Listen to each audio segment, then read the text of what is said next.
নমস্কার।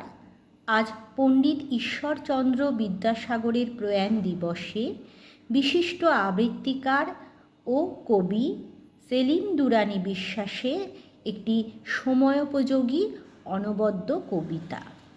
কবিতাটির নাম আমার বিদ্যাসাগর। তোমার ঈশ্বর নিরাকার, যায় না দেখা তারে।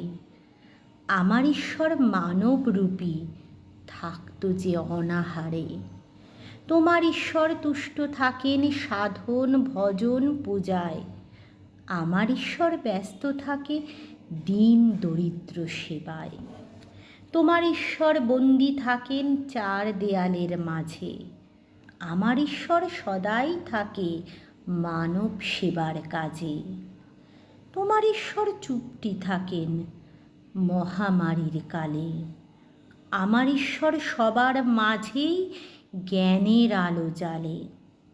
সহ্য করেন তোমার ঈশ্বর কত শত অপরাধ। আমার ঈশ্বর চরম দর্পে করে তার প্রতিবাদ। ব্রিটিশ শাসন মুক্ত করাই ছিল যে তার স্বপ্ন।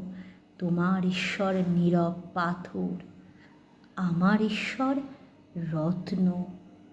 ধর্মের নামে অধর্ম যারা করে চলে অবিরত, আমার ঈশ্বর তাদের শাস্তির করে যে কঠিন ব্রত।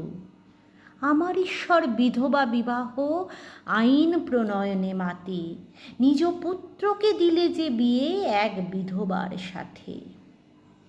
মায়ের সেবার জন্য এমন ঈশ্বর মেলা ভার। কনকনে শীতে সাঁতরে করে দামোদর নদী পার। যেদিন আমার জ্ঞান হয়েছি বড় ডাগর, সেদিন ঈশ্বর পেয়েছি খুঁজে আমার বিদ্যাসাগর। নমস্কার।